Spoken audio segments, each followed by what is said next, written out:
Hello students, आप सभी का स्वागत है हमारे यूट्यूब चैनल सिंपल मैथ्स में। जैसे कि हमने पिछली वीडियो में आपको शेप्स के बारे में इंफॉर्मेशन दी थी, ट्रायंगल, रेक्टेंगल, स्क्वायर, और आपको इन सभी के पैरामीटर, एरिया के बारे में आपको बताया था। एक चीज़ में हम कंफ्यूज हो गए थे, स्क्वायर में। फॉर्मूला ऑफ अ स्क्वायर, जो स्क्वायर होता है हमारे पास, उसमें हमारी जो 4 साइड्स होती हैं वो इक्वल होती हैं। अगर ये साइड हमारी ए है, this A and this A. Square के एरिया का जो फॉर्मूला होता है हमारे पास, साइड मल्टीप्लाई साइड, और एरिया में पैरामीटर का जो फॉर्मूला होता है वो हमारे पास होता है 4 multiply side. Okay student, parameter का जो फॉर्मूला होता है 4 multiply side. 4 multiply a equal to 4a, this is a parameter. Okay students, इस मेथड का यूज़ हम उसी में कर सकते हैं जिसमें साइड सेम हो।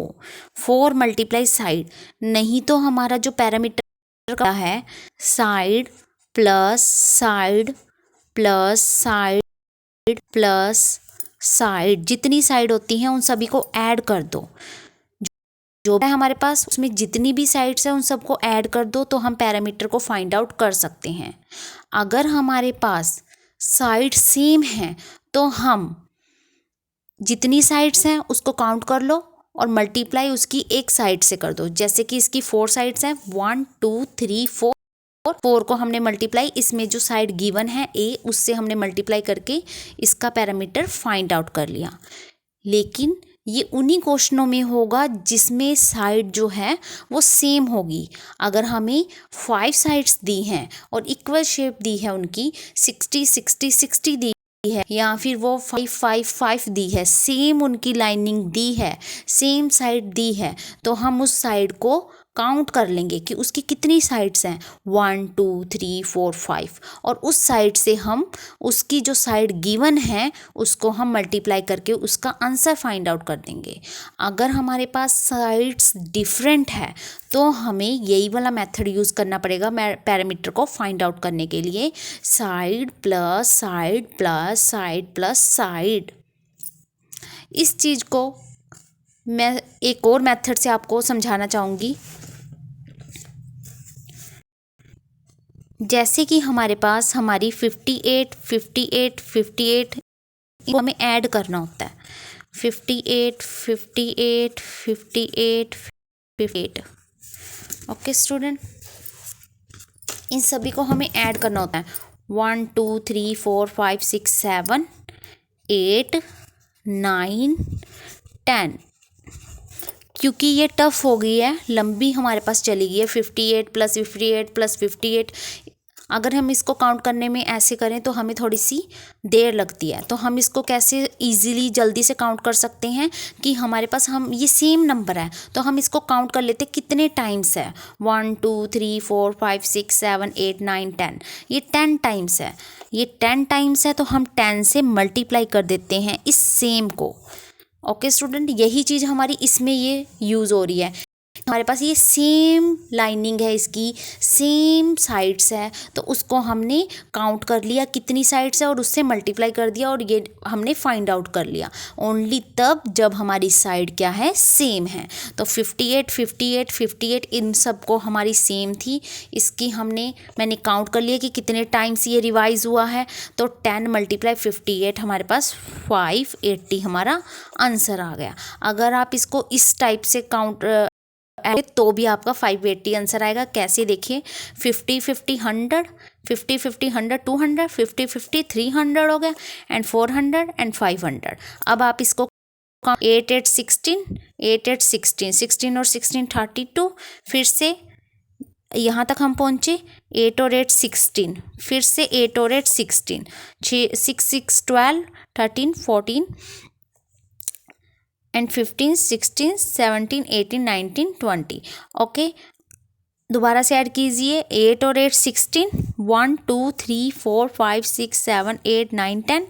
ठीक है, 8 हमारा कितने टाइम है, 10 टाइम, तो इसको भी शॉर्ट में कर लो। 8 को मल्टीप्लाई 10 टाइम्स 8 है हमारा, क्या आ गया हमारे पास 80, तो 580 हमारा आंसर। ओके स्टूडेंट, अगर आप दूसरी तरह भी ऐड करोगे तो भी आपका 80 ही आपका आंसर आएगा।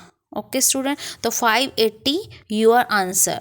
ये तब होगा जब हमारी साइड सेम होगी, किसी भी शेप में, किसी भी फिगर में जब हमारी साइड सेम दी होगी तब ये हम चीज़ यूज़ कर सकते हैं कि उसकी साइड को काउंट कर लो और मल्टीप्लाई उसको साइड से कर दो जो साइड की नंबरिंग दे रखी है।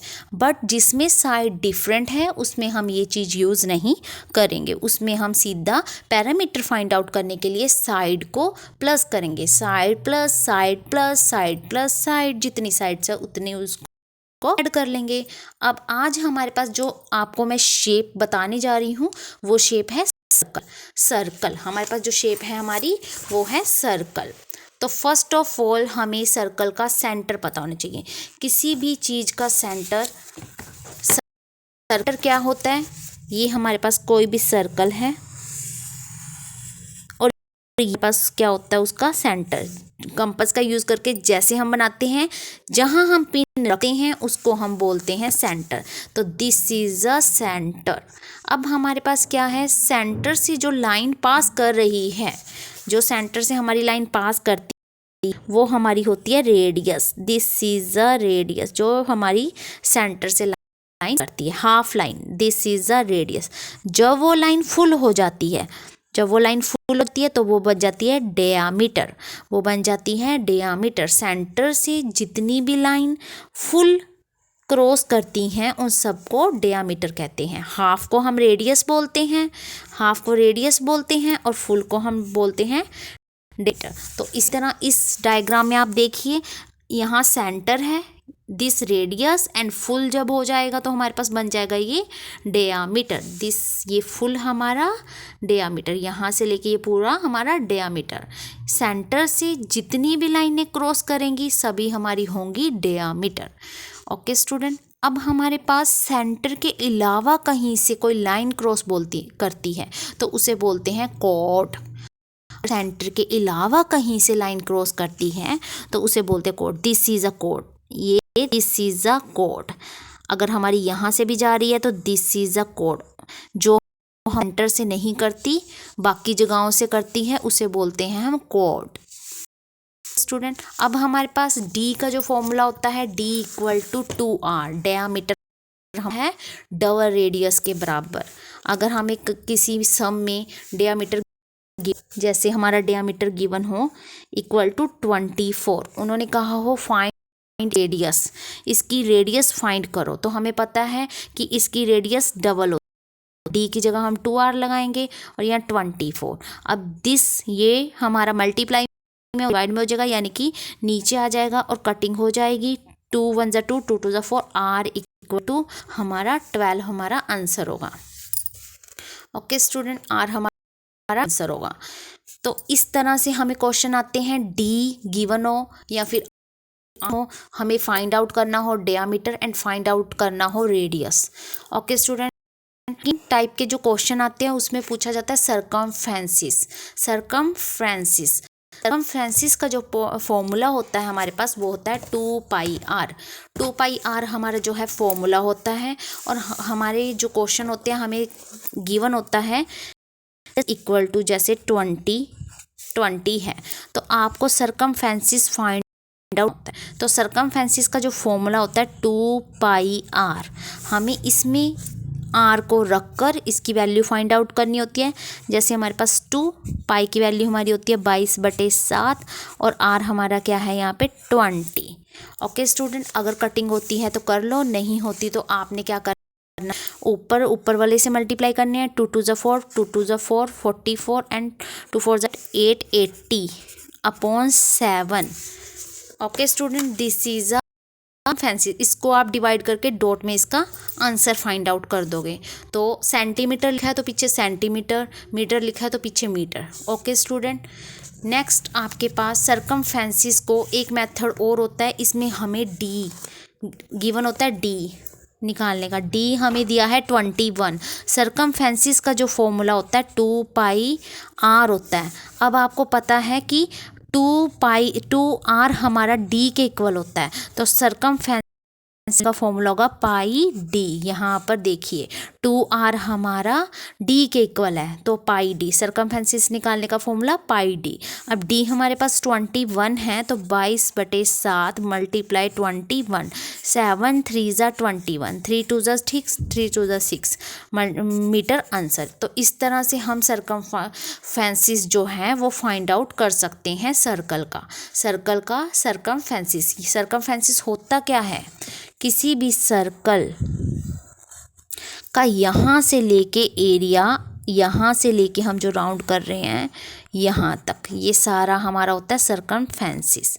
हमारे पास सर्कल का सरकमफेरेंस क्या होता है कि जो एरिया कवर किया गया है, जैसे कि इसमें देखिए यहाँ से हमने चलना स्टार्ट हुए हैं, कितना एरिया हमने सरकमफेरेंस करा है, ये सारा हमारा यहाँ से लेके यहाँ तक क्या फाइंड आउट होगा, सरकमफेरेंस। अब नेक्स्ट हमारा है major arc and minor arc. हमारे पास मेजर आर्क क्या होती है और माइनर आर्क क्या होती है। अब कोई सर्कल है आपके पास गिवन, उसमें आपके पास जो ये इस तरह से एक पोर्शन हमारा डिवाइड है, तो दिस इज द, ये जो कवर एरिया है, ठीक है, ये होता है हमारा सेक्टर। जितना एरिया इस आर्क ने कवर करा ये हमारा बनता है सेक्टर। और कैसा सेक्टर है, ये छोटा सेक्टर है। कैसा सेक्टर है, छोटा, इसे बोलते हैं माइनर सेक्टर। और जो ये बड़ा वाला है, इस चाप के अंदर, यहाँ से लेके इस चाप के अंदर जो ये वाला एरिया है, ये वाला एरिया है हमारा मेजर सेक्टर, बड़ा एरिया मेजर सेक्टर। और जो हमारी ये चीज़ है बाहर की, ये चीज़, ये होती है हमारी आर्क, ये होती है हमारी मेजर आर्क, यानी कि चाप जो है, इसमें इसे हिंदी में चाप बोलते हैं। यहाँ से लेके यहाँ तक सर्कल की ये बड़ी चाप है, मेजर आर्क है, और ये माइनर है। माइनर यानी कि यहाँ से लेके यहाँ तक ये जो चाप है ये छोटी चाप है।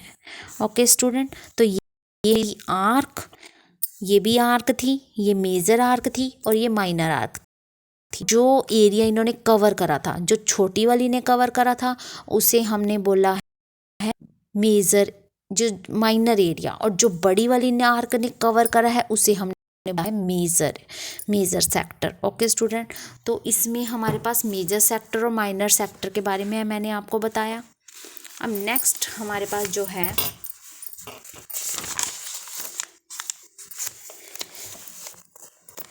Segment, major segment and minor segment, major segment and minor segment. अब जब एक आर्क और एक कॉर्ड, एक आर्क और एक कॉर्ड मिलकर, आपस में दोनों मिलकर जो एरिया कवर कर रही है उसे बोलते हैं माइनर सेक्टर, माइनर सिग्मामेंट।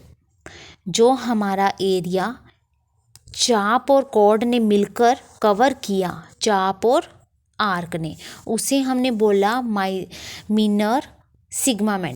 बड़ा एरिया है उसे बोला मेजर सिग्मामेंट। जो बड़ा area major segment, this area major segment, और जो स्मॉल एरिया है उसे बोला है माइनर सिग्मामेंट। स्मॉल एरिया को माइनर सिग्मामेंट, और लॉन्ग जो बहुत बड़ा एरिया है उसे बोला है हमने मेजर सिग्मामेंट। ओके स्टूडेंट, इसके ऊपर आपको बहुत सारे क्वेश्चन आएंगे कि मेजर सेक्टर निकालो, माइनर सेक्टर निकालो। Okay student, 10th base question होंगे आपके पास। सबसे पहले आपको इन सब चीज़ों के बारे में रिवाइज करना है कि मेजर सेक्टर क्या है, मेजर सिग्मामेंट क्या है, माइनर सिग्मामेंट क्या है, और मेजर सेक्टर क्या है। ओके स्टूडेंट, इस वीडियो में इतना ही। अब आप सर्कल को रिवाइज कीजिए। ओके।